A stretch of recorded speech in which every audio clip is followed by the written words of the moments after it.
this is the end product of what I've been doing. Like, this ain't completely finished. I think I can take it a few steps higher, but right now this is where I'm at. Where I've got 100 times n squared plus n, which is the sum of even numbers, plus z times n, plus x squared plus y squared. And then I have 100 times n squared, which is the sum of odd numbers, plus z times n plus x squared plus y squared. And x squared can only be 5, 10, 1, 3, 7, or 9. Z can only be 0 for 5 or 10, 20 for 1, 60 for 3, 40 for 7, or 90 or 80 for 9. And the last two digits stay the same as y increases by increments of 50. And then I found that all odd numbers are in the form of 4n plus 1 times 4k plus 1 equals 4x plus 1. 4n plus 3 times 4k plus 3 equals 4x plus 1. 4n plus 1 times 4k plus 3 equals 4x plus 3. And it worked. N, k, and x can all be 0, and it still functions correctly. Because that'll just be 1, which isn't prime, but it still holds true. 1 times 1 equals 1. And then if it's 0 in this, it's 3 times 3 equals 9, which is 4 times 2 plus 1. And same for here is 1 times 3 equals 3, which is prime. But primes can only be multiplied out with this one, and that's if n is 0. And k can be any number 0 to infinity. If n is 0 and k is any number 0 to infinity, there's a chance it can be prime, but it's not always prime. Same thing for that. But if n is at least 1, then and k is at least 1 or greater, then neither of them are going to be prime. But the reason this matters is for RSA encryption, because a lot of RSA numbers are in the form of 4x plus 3, which means the two primes that go into them are 4n plus 1 and 4k plus 3. Some are in the form of 4x plus 1, so you'd have to do a little bit more work to brute force them, but I'm just trying to minimize a brute forcing technique. It's still going to take time, but trying to make it more efficient somewhat.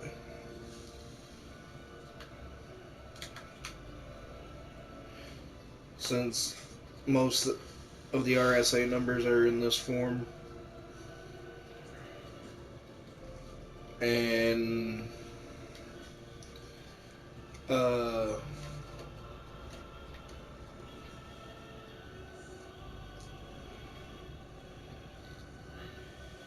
since it's 4n plus 1, that's where this comes into play, is because you can go and jump to numbers to check, because RSA numbers, when you square root them, that gives you an upper bound of what to search for. And then these are just examples. 5 squared, x squared plus y squared, x squared plus y squared,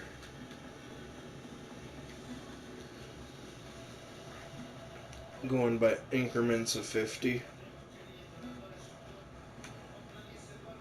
154, 204, 254, and then this right here is just where they fall into the sieve of 300, whether it's 041, 241, 041, but they follow the 1 to 2 ratio. 1, 1, 2, 1, 1, 2, 1, and it follows it on the base too. 1, 1, 2, 1, 1, and the next one's probably going to be 041. And then every third base that starts on, or every base that starts with 241 is going to have 141, which, since that is divisible by 3, that means this number is divisible by 3 as well.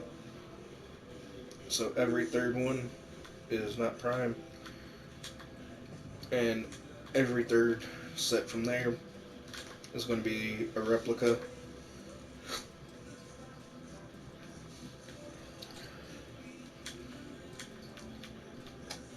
But as you see, it starts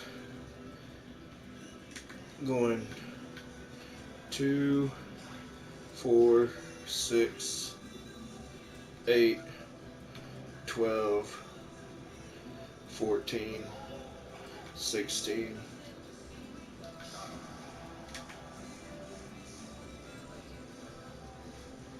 18, 20. And that's why you gotta multiply by 100 right there.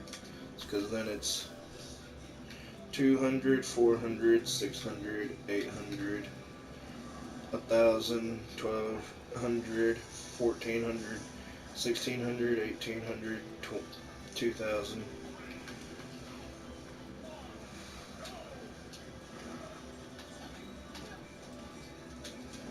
And you can't look up a chart of sum of two squares, where I tried to look it up for several days, couldn't find anything. And at first, this is what it was at, what I had. See, 5 squared.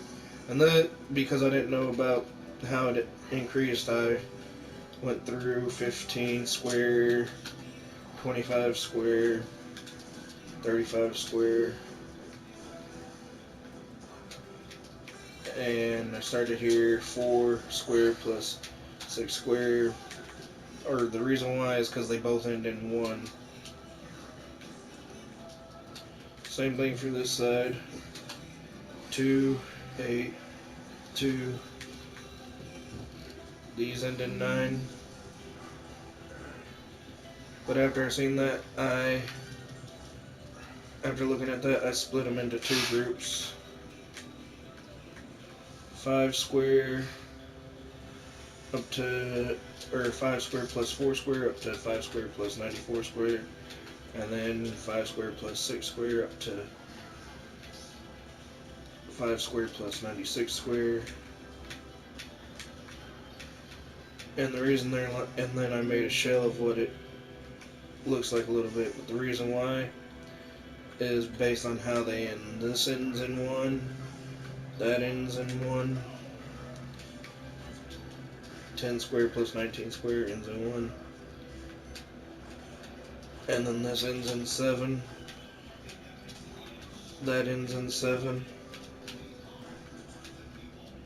This ends in 3, 7 squared plus 28 squared, 7 squared plus 92 squared, that ends in 3. This ends in 3.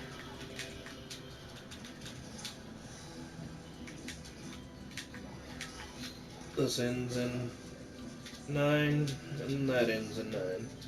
But as you see, there's 1, and there's a group on top and there's a group on bottom. So 1, 2, 3, 4, 5, 6, 7, 8, all the way up. So there's 16 groups doing it this way. And then I broke those groups into another 5 groups, which makes it 80. And this is where it starts confusing me, because when I said that primes follow the 1 to 2 ratio, which can be written as a fraction of 1 over 2 as well, but primes also follow the 1 to 1 ratio. Follow both ratios at once, and it's confusing, because this is 16 groups, and each group can be split in 5 groups, so that means there's 80 groups.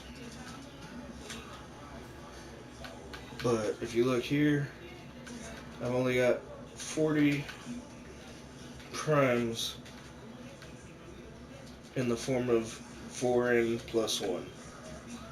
The other 40 primes are 4n plus 3. So there's 80 prime spots in a sieve of 300, and it splits into 2 groups. These 40, and then these 40 split into 16 groups, and then that 16 group splits into 5 groups apiece, and that comes out to 80 again.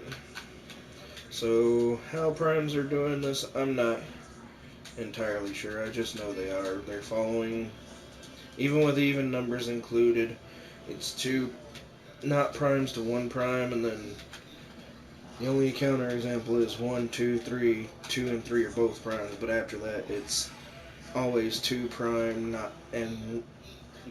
or 2 not prime and 1 prime. But then when you cut out all even numbers, it comes out to being 2 possible primes and one not prime, and then it breaks into this 1 to 2 ratio. And not really sure how primes are doing it, but they're doing it. And then another tidbit for the RSA encryptions, I think might be common knowledge, I'm not sure, but if an RSA number is 300 decimal digits, then the 2 odd numbers that multiply into it are going to be 150 decimal digits. And there are some that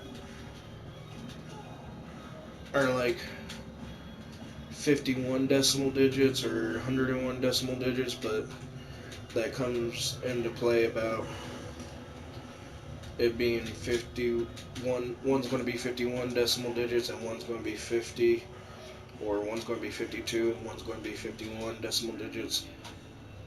It's been a while since I worked on that, but in other words, if I know that if an RSA number is 500 decimal digits, I know the upper bound based on the square root of the number. It's going to be, if it's 500 decimal digits, then I know I've got to go to numbers that are at least 250 decimal digits. And that's where this comes into play, that I can just jump up to those numbers fairly quickly.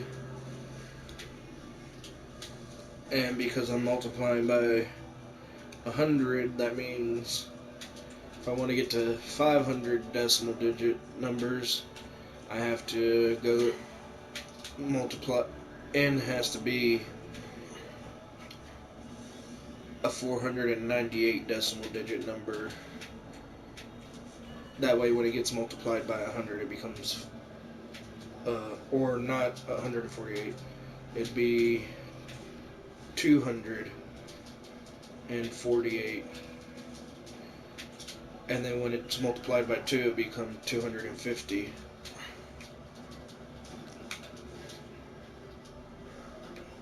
And there's other things that can make it slightly quicker to where I won't have to brute force using all these small numbers depending on if I know the upper bound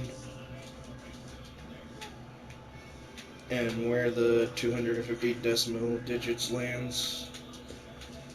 So I could skip through a lot of these, but my goal is to optimize the brute forcing method, not perfectly, and then if I can figure out how to genuinely go straight to prime numbers specifically, maybe not hit every exact prime, but maybe there's a pattern that just explicitly in this goes to prime numbers, then I could jump to prime numbers with 100 million or a million decimal digits to a number with a billion decimal digits and know that I'm going to a prime exactly. Right now I can't do that. I can just go to where 4n plus 1 possible primes are at and just skip through the number line, just going there, going to them. And this is different than the Mersenne primes for the fact that there's a Mersenne conjecture on if Mersenne primes are infinite or not. But 4n plus 1 is infinite, and this is going to hit every 4n plus 1 prime, which means it's a step closer to finding an infinite amount of primes. Not all the primes, and not necessarily every check is going to yield a prime as of right now. I don't know what steps I gotta take next, but I cannot find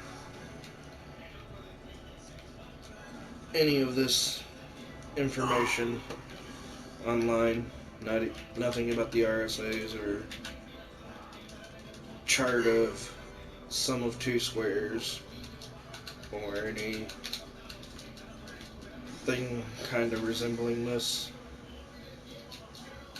But thank you for listening.